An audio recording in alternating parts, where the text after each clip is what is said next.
The World Health Organization is set to reveal its findings on the safety of the Oxford AstraZeneca vaccine. The Public Health Agency launched its own investigation following reports in Europe of blood clots in patients who've received the jab. The European Medicines Agency has already declared the jab is safe and effective. The WHO has previously said there's no link between blood clots and the vaccine itself. Well, more than a dozen EU countries had suspended the vaccine rollout, while Germany, France, Italy and Spain have begun to resume. But Finland has suspended the jab while it investigates 2 cases of blood clots.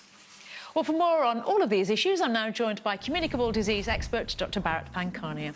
Dr. Pankhania, thank you for joining us. Do you think the damage is already done? I mean, it's likely, though, that the WHO will still back the AstraZeneca vaccine, but there's the issue of trust, isn't there? Whilst there is that issue of trust, I think what has not gone very well is the delivery of the messages. The overall issue is that the vaccine is safe and it saves lives. And if you were to get COVID disease instead, you would certainly get, in some cases, clots. Therefore, overall, whilst the vaccine is safe, unfortunately, some of our messaging could have been much better. Well, we've seen the reaction to that, haven't we? Some are still cautious. Finland, for instance, has just suspended its Oxford vaccine rollout, hasn't it? It has, and I hope that they will also give the good narrative to their Finnish people, which is this is a precautionary measure. It is not because we think that there is a link, but because there are reports, we've got to investigate, and we're investigating to make sure it's absolutely safe. It's that sort of way of getting that message across. You can't really then blame EU governments for being cautious, can you? No, not at all. And in fact, if they had got their messaging right, it is the right thing to do and show that they're doing the right thing, which is after we have started a vaccination program, we do a surveillance. And if our surveillance picks up anything untoward, we thoroughly investigate. But that message got lost into we have stopped vaccinating because there are reports of blood clots. The narrative, the delivery was wrong, but the essence, the spirit was absolutely right. In terms of what's been happening in the UK as well, though, we haven't had any cases of blood clots as far as we're aware, have we?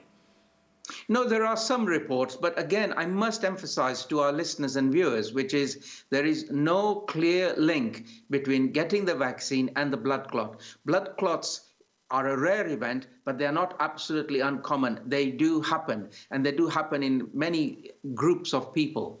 Indeed. So the option there is, of course, if you get the opportunity to have the jab, then do so, isn't it? That's what the government message is, isn't it?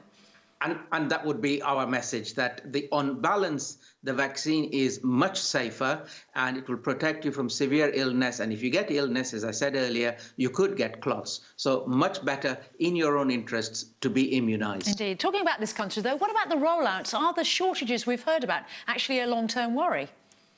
It is a long-term worry, and I have been saying for many months now that really the World Trade Organization, the World Health Organization, governments and pharmaceutical companies need to have their heads knocked together and enable the setting up of extra plant capacity. In other words, build new plants, because this is a public health measure for global health. And even if those plants are excess supplies, it doesn't matter. It's an investment worth making, because have a look at this. So India suddenly reduces its supply to the United Kingdom and our immunization program slows down. We don't want this to happen. And one way for it not to happen is to have excess plant capacity to make vaccines for SARS-CoV-2 and maybe other vaccines in the future as well. Indeed. That said, though, on a positive note, many of the most vulnerable are now protected, aren't they?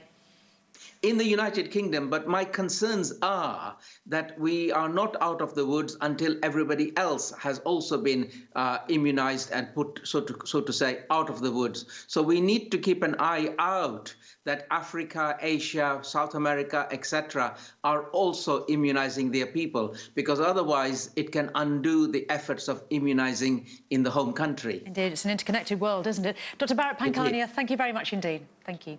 Thank you.